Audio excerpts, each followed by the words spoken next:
please subscribe and don't forget to press the bell icon to get notified whenever we upload a new video. Okay, let's drill it down then to individual stocks. One of the big movers in the broader markets is Greaves Cotton, after the company is making an investment in an electric vehicle maker. Anisha joins in with the details. Anisha? Well, yes, Rima, as you mentioned, the stock is excited because the company is looking to diversify its product portfolio and get into the EV space. So, as you mentioned, they have invested around 77 crores to buy out 67% stake in Ampere, which is a manufacturer of two-wheelers, three-wheelers, etc., which are battery operated and electrical in nature. Now, Greaves Cotton has an option to buy additional 13% stake over the course of next 3 years for a value of around 75 odd crores.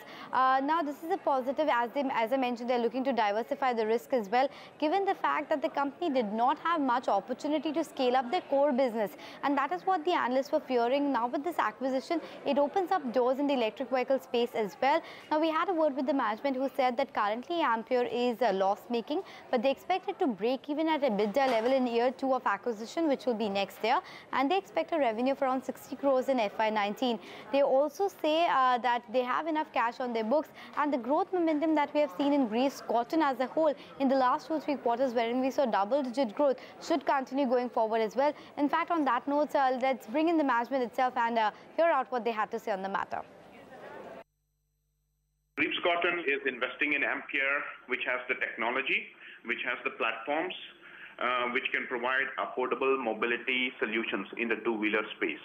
So it is on a scale-up mode, and then on year number 1, it's still not making money, but we expect it to break even at an EBITDA level in the relatively short order, in the 0 to 3 years. We are running on a clip of roughly about 60 crore for this year right now.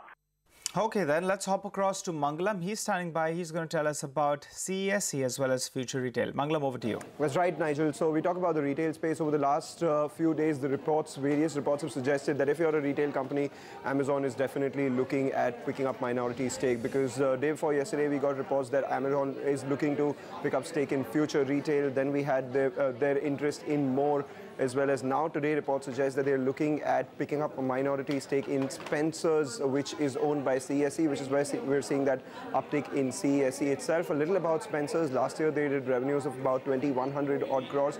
By FY20, analysts expect anywhere between 3,000 to 3,500 crores or thereabouts, and signing a multiple of anywhere between 1 to 1.5 times sales. It could be valued anywhere between, again, 3,000 to 5,000 crores, which compares with CESC's own market cap of 12,500 odd crores. That said, future retail, on the other hand, is lower in trade, because remember, there were reports that Amazon is looking to pick up stake in future retail at a 35 to 40% premium.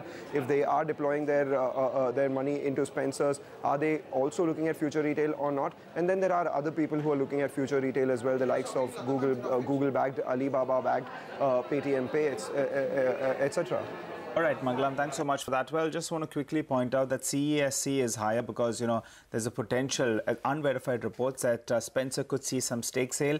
STL Holdings, that's a smaller holding company. We already know that it holds KEC, RPG Life Science, Philips, as well as Sumit Securities. I was just going through the annual report, and they have 10 lakh shares in Spencer.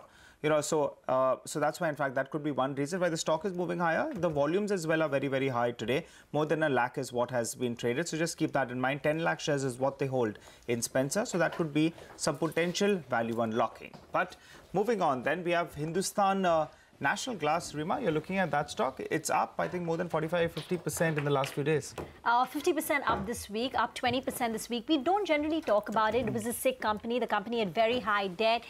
You know, a lot of banks were trying to resolve it via the various mechanisms like CDR, etc.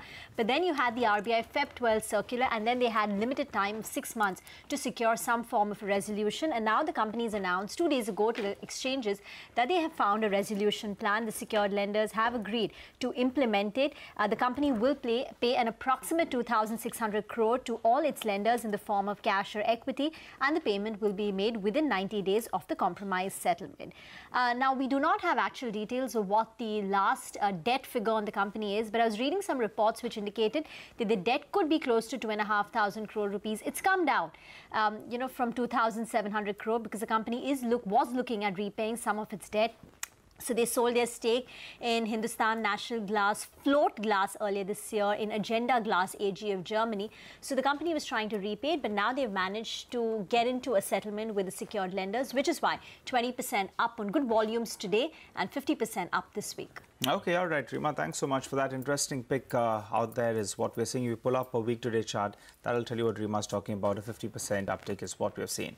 But the big mover has been the rupee. Lata is with us. She's going to run us through what she's picking up. Lata. Well, you know, now we have reached a stage where we have to only look for reasons when it stops falling. It's falling on its own steam. It's like, you know, Newton's law, a thing in motion continues in motion unless acted upon by an external force. It's like that. It's just sliding because its nature is to slide. There is the overall negativity.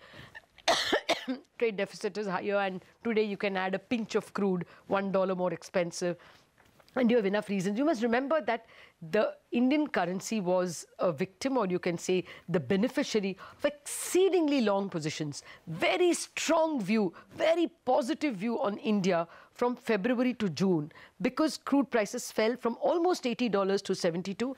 That was the time when we, in the fourth quarter, literally troughed out. And from quarter one, corporate earnings just went through the roof. So the India picture brightened considerably at that time, leading to about, you know, people speak about $40 billion of long positions on India in various ways. You know, you buy CPs, you buy dollar, and with that you hold CPs. So in various ways, it was an India buy story. And now that's unwinding, because they all thought 69 was protected. And suddenly you see 70, 50, they are unwinding in a hurry. At every level, there are sellers. Added to it, you know, the equity guys, although it looks like, you know, year to date, a fairly decent 8-9% rally, in dollar terms, it is actually only 1 or 2%. So they want to maintain those gains. They are buying hedges. That's also a buying pressure on the dollar. All this is the reason why it's sliding. So once it starts, it'll become kind of self-fulfilling. But to be fair, that external force is there in terms of trying to stop it. Reserve Bank, one would suspect it was Reserve Bank, because public sector banks were supplying dollars at 70.84 or whatever the low was, and they continue to supply even at 70.74 even as we speak. People say that there are dollar offerings coming in from several state-owned banks. So they are trying, as the Reserve Bank always says, to smooth out volatility, but the inherent pressure to fall has not abated. I mean, don't expect that because the Reserve Bank is there, people are going to cover short positions on the rupee and it goes back to 70.25 or 70.40. No, the latent pressure is still to fall, because there was this extraordinary accumulation of long positions, and that will find a way out. The only blessing today is that over the last 12-24 hours, we have not seen further worsening of those four horrible currencies. You know, lira, peso, real and rand have not done anything worse. So to that extent, the mood is not all that bad. Okay, and today's lifetime low is 70.82 against the dollar. Thanks, Lata, for that. In fact, we spoke with SPJIMR Professor Anand Narayan to get his sense of where the rupee is headed and when the RBI is likely to step in. Listen in. I think we have to appreciate that what's happening currently is tacitly happening with RBI's blessings. It seems to have changed its strategy, which is the big takeaway. In the past, if you remember, they held 69 quite firmly, and they sold about $25 billion between April and June, holding 69. Now there seems to be a change of heart, and they're allowing rupee to depreciate, find a new level. And we're also hearing noises from Delhi, which seems to support that kind of a strategy. Allowing the rupee to depreciate is the right way to go. I think at about 72 or so, the RBI will come in. Already the RER has adjusted down to about 130. At about 72, 72.5, we'd be about 110 or so. As of now, the base case is rupee weakens up to, let's say, 72 or so.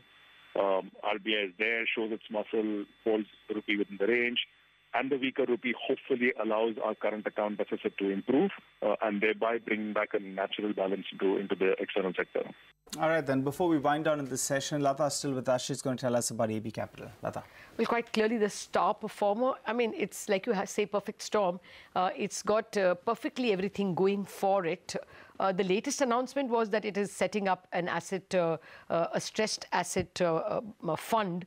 That itself is not really positive news unless that fund makes a damn good purchase and it turns around. There are other provocations which is working in favor. They've got a rating upgrade from ICRA from AA plus to AAA, and that actually means a 50 basis point fall in the cost of money. If you float a paper as a AA, say, suppose, people will buy it at maybe 8.5%. If you float a paper as a AAA company, you will get it at a yield of 8%. So your ability to raise money is that much cheaper. And then, of course, this rating upgrade has come for their housing arm and their consumer arm, both of which contribute together about their NBFC arm, contribute about 90% of the total earnings of ABCL. And then, as we know, mutual funds and all are also doing well. So it's really everything working well for this company. Credit Suisse has given it a reiterate in terms of its outperform. And then the last big positive news is it holds a stake in More, their retail arm, and that now is the most sought after piece, so to speak. So whether Amazon buys, when Amazon buys, and how much Amazon buys is immaterial. The point is it is being chased, and that is adding to the attractiveness of the stock. And the question is also, what all is Amazon buying? But thanks, Lata, for that. A quick recap then of the top buzzing stocks at noon. We've got Greaves Cotton, Hindustan National Glass, CESC, Future Retail, and AB Capital. Before we go across to Anisha to get a sense of what brokerages are talking, let's pull up the Asian market picture because there is some weakening there. So Hang Seng is at the low point of the day. It's fallen by more than 250 points. The Chinese markets, or the Shanghai Index 2, is down more than about 0.5% up to 1% coming through on the Chinese market. So the flat performance of the Indian benchmark indices need to be seen in context with the Asian markets. But as promised, over to Anisha, where she's going to tell us what brokerages are recommending this today. Thank you, Rima, for that. Well, I'll start with HSBC, which is written on Jet Airways. Now, that one has been quite a bit volatile in the last 2-3 sessions. We saw it moved up around 10% from lows earlier in the week. Today, it is still down about, perhaps because of crude pressure. But HSBC says that the company's turnaround plan, though it looks sensible, the execution might be a key challenge, and that's the reason they have a reduced rating on a stock with a target price of 150, which is well below the current market price. Moving on to MK, which is written on Suven Life. Now, they have marginally raised their FY20 EPS, given they are expecting some acceleration in the revenue, and that's why you're looking at the target price of 300 versus 270 that they had earlier. Credit Suisse has written on GSK Consumers, and they believe that it will make more sense for them to actually pick up stake. In their view, its company's acquisition makes the most sense for Nestle India. So it makes sense for Nestle to pick up stake in that. They maintain the outperform rating with a target of 8,600 on the stock. Moving on to Marico, wherein we saw a couple of downgrades yesterday and day before. Today, Citi has written, and they've actually upgraded the target now to 430 versus 370 earlier. They believe that the business recovery is there because the volumes are picking up and the market is stabilizing overall. Lastly, Citi has written on Petronet LNG. They believe that the Dahej volumes are expected to ramp up, and that's why they've increased the target price now to 290 versus 285 earlier. Back to you. Okay, all right. Thanks so much for that, Anisha. Well, we'll slip into a short break. On the other side, we'll get chatting with the management of NFL. Stay with us. Welcome back then. From the broader markets, a few stocks that are moving around. Reliance Nippon Asset, I think we should pull up that stock. That's up close to around 4% as we speak. It's moved in the last few minutes, so keep an eye out on that stock. And we have, a Jacket as well. That's the erstwhile Sona Koyo. That stock as well in the last few minutes is a bit of a volume spike as well, and that's moving higher. And National Peroxide, that stock, in fact, has had a dream run in, in the past year or so. And in fact, today as well, that stock is moving higher on rather large volumes. But moving on then, NFL, that's a stock on our radar. The company's joint venture, Ramagundam Fertilizers and Chemicals, will revive its old plant at that particular location. We have Mr. Manoj Mishra, the chairman and MD of the company, who joins us. Hi, Mr. Mishra. Thanks so much, sir, for joining in. If you could give us, a sense of this JV that we're talking about, the revival of this particular project. When exactly does it come on stream? And what kind of potential revenues can we see coming in once it's revived? Right. Good day. Actually, let me first tell you about the company. This is a Ramagundam Fertilizers and Chemicals Limited, RFCL. It's a joint venture company initially promoted by National Fertilizers with 26% equity, EIL, that is Engineers India Limited, with another 26%, and FCIL, Fertilizer Corporation of India, whose land premises where the old premises were there, they were given 11% equity in lieu of the land. Later on, Government of Telangana joined us with 11% equity, and the remaining equity of 26% now distributed to, in fact, allocated to GAIL, which is having 14.3%. And this is one of the very important development, which is that a consortium of foreign players led by Haldar Topsoe, who is the ammonia technology provider and a licensor. They are taking another 11.3% of the equity. So this is the breakup of the equity, and this is the first time that a ammonia licensor is taking equity in a urea ammonia project. This is the first time it has happened in India. So that is the equity part.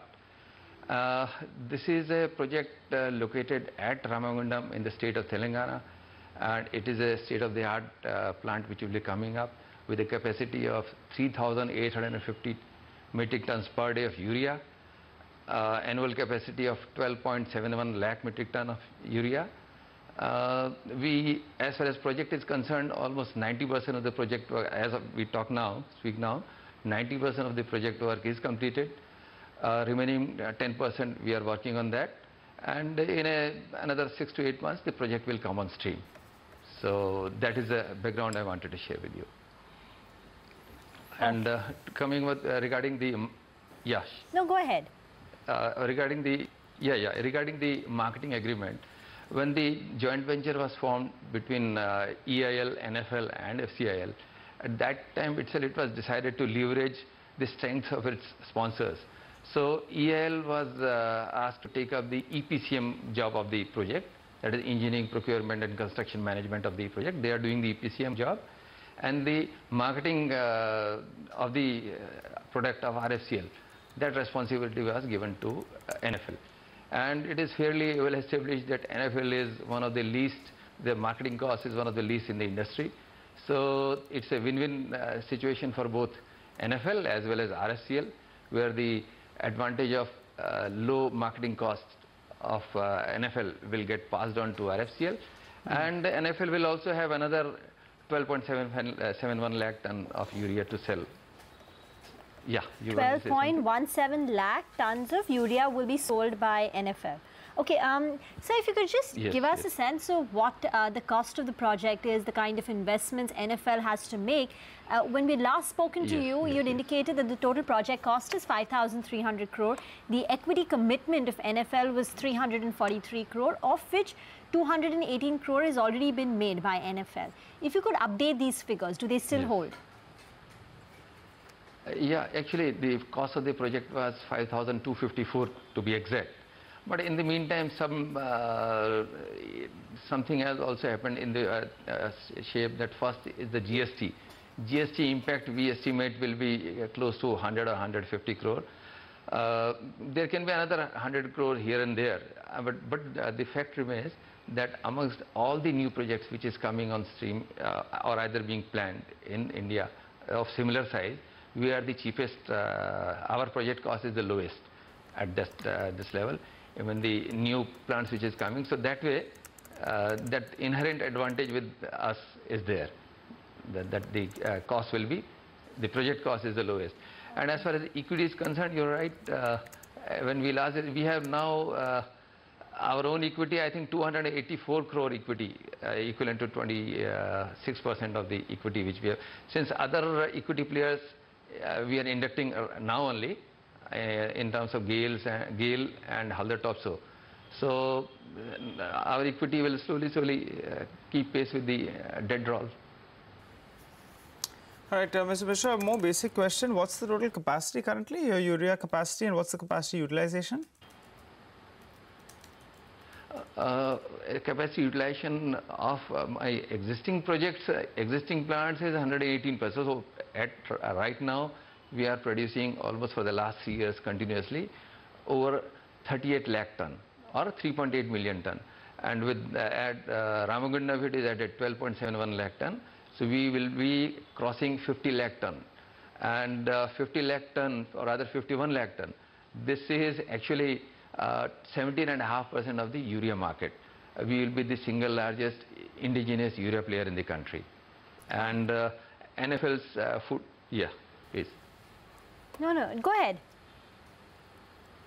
Yes, so NFL, which is right now predominantly present in the North India, Central India and Eastern states, will also have its marketing network spread to Southern states, because this 12.71 lakh ton will basically replace the imported urea which is coming into play. As you are aware, every year we are importing, the country is importing close to 60 lakh ton of urea.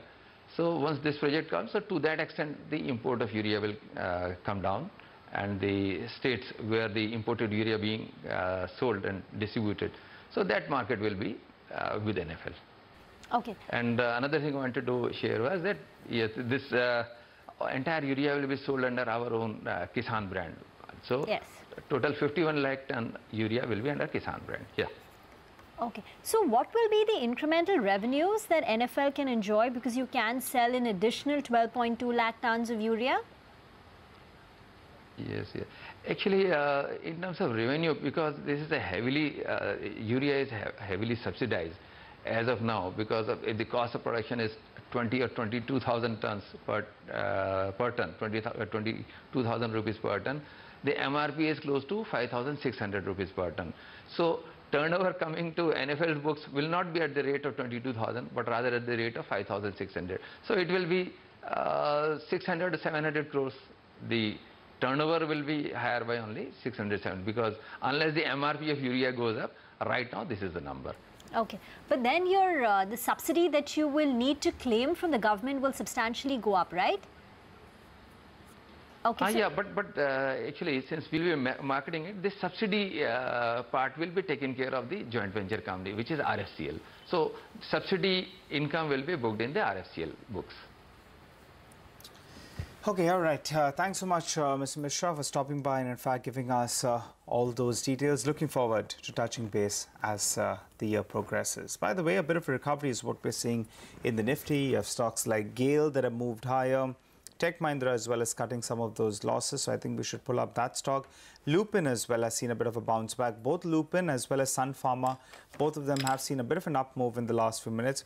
And there is a bit of a fight back as we speak. The mid-cap index as well is moving higher in the last few minutes. So let's do one thing, slip into a short break. You come back, we'll tell you how to trade the Nifty. Ashwini Gujral and Rajat Bose, both of them will be with us.